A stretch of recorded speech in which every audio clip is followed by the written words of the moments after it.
Assalamualaikum warahmatullahi wabarakatuh. Perkenalkan, nama saya Ahmad Maruf Fatoni. Di sini saya akan membacakan atau menerangkan tentang materi atau topik ketiga, yaitu konsep bahasa dan karakteristiknya. Langsung saja, yang pertama yaitu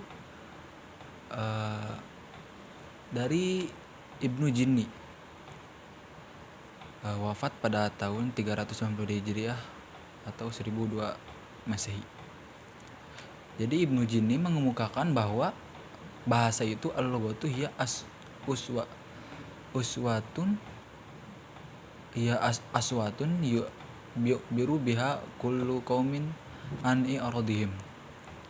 Jadi suatu bahasa itu bermakna bahwa adalah bunyi-bunyi yang digunakan oleh setiap komunitas atau masyarakat bahasa untuk menyampaikan keinginan mereka.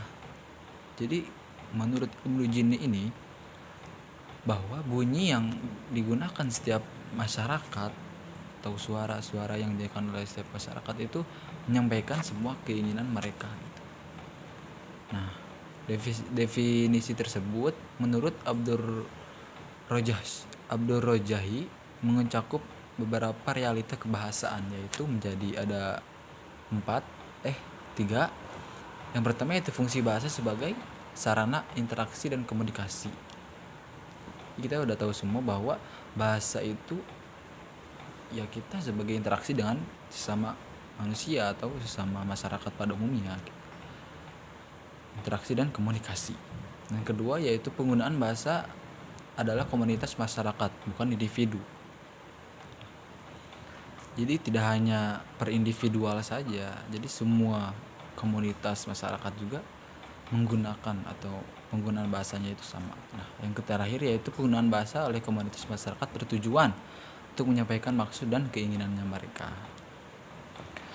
Nah, yang kedua ada Ibnu Khaldun yang wafat pada 1332 Hijriah atau 1406 Masehi, mengemukakan bahwa al-lughatu hiya al-muta'arifu hiya ibaratul mutakallimi an maksudah watil kal ibarah fi'lul lisani nashi anil qasdi bi ifadatil kalami fala budda antasiru milkah mutaqarrirah fil adwil fa'ili laha wa huwa lisan wa huwa fi kulli ummatin biasabi istilahim. Yang artinya bahwa bahasa merupakan sebuah ekspresi penutur tentang maksud keinginannya. Ekspresi itu merupakan aktivitas lisan sebagai upaya mengkomunikasikan maksud atau penutur tersebut. Oleh karena itu, bahasa menjadi sebuah pembiasaan yang bersifat mapan atau terus-menerus dalam organ reproduksi berbahasa, yaitu lidah, dan sistem berbahasa tutur di setiap bangsa berlangsung berdasarkan istilah atau kosakata dan kaidah kebahasaan mereka masing-masing. Nah, bahasa berdasarkan pengertian di atas yang disampaikan oleh Ibnu Khaldun tersebut mengemukakan atau memandang bahwasanya bahasa itu sebagai sarana yang membedakan manusia dari makhluk lainnya. Ia menjadi media utama dalam komunikasi dan mengekspresikan pandangan dan perasaan. Nah, hasil kesepakatan komunitas masyarakat terkait simbol-simbol tuturan yang digunakan dalam berkomunikasi menjadi alasan bahwasanya beraneka ragamnya bahasa Indonesia ini menjadikan setiap komunitas manusia itu memiliki bahasa istilahnya masing-masing yang memiliki keberagaman untuk menamai atau coding dan memaknai suatu berbahasa adalah aktivitas lisan. Jadi Ibnu Khaldun ini memberikan penekanan karakteristik sebagai berikut, yaitu pengetahuan, komunikasi, dan berekspresi. Kuantitas leksison dapat berbeda antara masyarakat berbahasa, terdiri dari bunyi yaitu berhubungan dengan makna atau aktivitas lisan. Konvensi berbicara adalah akhir dari kompetensi dan menjadi proses utama. Yang ketiga yaitu dari Ferdinand de Saussure yang wafat pada 1897 atau 1913 Masehi. Ferdinand de Saussure menggunakan istilah lingui atau bahasa untuk mengabarkan sebuah konsep bahasa itu adalah sistem kesepakatan dari sebuah kelompok masyarakat. Jadi bahasa tidak dapat hidup secara utuh sebagai bahasa bila berbasis individu, tapi ia akan bertahan secara baik dalam komunikasi di lingkungan masyarakat. Nah, jadi bahasa tidak dapat hidup secara utuh sebagai bahasa bila berbasis individu penutur, tetapi ia akan bertahan secara baik dalam komunikasi masyarakat. Jadi sebuah bahasa akan tumbuh ketika semua masyarakat kesepakatan bahasanya itu sama gitu. Jadi tidak hanya hak individual, jadi semua masyarakat juga hidup secara utuh dalam bahasa tersebut. Yang keempat yaitu ada Edward Sapir yang wafat pada 1884 Masehi Hijriah atau 1939 Masehi. Dia mengemukakan bahwa language is fully human and non-instinctive method of communication ideas, emotions, and desires by means of a system of voluntary produced symbols. Jadi bahasa itu sangat manusiawi dan ia adalah metode komunikasi yang tidak bersifat naluriah dalam menyampaikan ide, emosi, dan keinginan melalui suatu simbol yang dibuat secara sukarela. Nah, jadi bahasa itu tidak bersifat naruliah atau non insting, tidak bersifat insting gitu. Karena perolehan bahasanya itu harus melalui secara proses belajar, dan ya pelatihannya karena keberadaannya itu tidak sama dengan rasa lapar, haus, cemas. Nah itu kan hal-hal yang naluri gitu, yang berada pada naluri kita.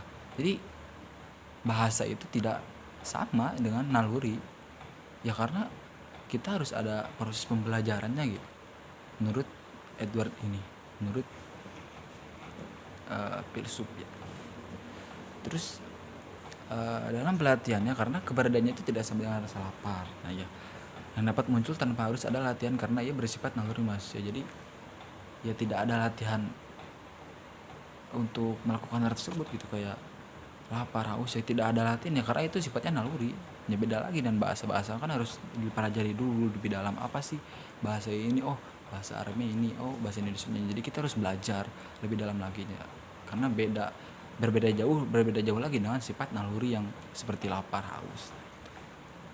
Nah yang kelima yaitu Noam Chomsky. Dia mengupakan bahwa language is a set finite or infinite of sentence, each finite in length and construct of a finite set of elements.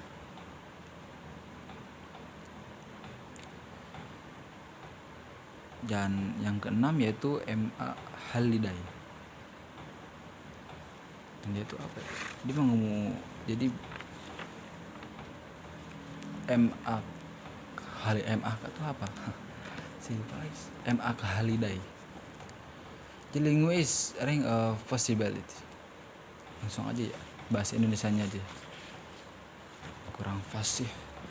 Nah, jadi bahasa adalah, menurut Halliday, bahasa adalah berbagai kemungkinan terbuka, berakhirnya seperangkat opsi dalam perilaku yang tersedia bagi individu dalam keberadaan dirinya sebagai manusia sosial. Konteks yang budaya adalah lingkungan setiap pilihan tertentu yang dibuat dari dalam diri mereka. Konteks budaya mendefinisikan potensi berbagai kemungkinan yang terjadi. Pilihan yang sebenarnya di antara kemungkinan yang terjadi itu dalam konteks tertentu situasi. Jadi ketika berbicara soal bahasa, menurut filsuf ini bahwa sebuah bahasa itu ada lingkungannya masing-masing gitu. Jadi kemungkinan di suatu daerah mungkin berbeda, di daerah ini, di daerah ini, nah gitu. Nah jadi kita harus memahami kemungkinan konteks tersebut, konteks yang berbeda, karena kita melihat lagi kondisi dan situasinya. Yang terakhir yaitu di Harimurti Kirida Laksana. Jadi bahasa adalah sistem tanda bunyi yang disepakati untuk digunakan oleh para anggota kelompok masyarakat tertentu yang disepakati untuk digunakan oleh kelompok masyarakat dalam bekerja sama, berkomunikasi, dan identifikasi diri. Nah, jadi pendapat yang terakhir ini bahwa bahasa itu adalah tanda bunyi yang disepakati oleh anggota masyarakat, yaitu digunakan dalam ya berkomunikasi sama manusia, ya kayak kita bekerja sama dengan manusia atau berkomunikasi dengan atau berkenalan diri, dia mengenal identitas diri masing-masing dan banyak lagi. Yaitu sekian pemaparan materi dari saya. Kurang lebihnya mohon maaf apabila kata-kata ada penuturannya ada yang salah dari saya, mohon dimaafkan. Billahi taufiq wal hidayah. Wassalamualaikum warahmatullahi wabarakatuh.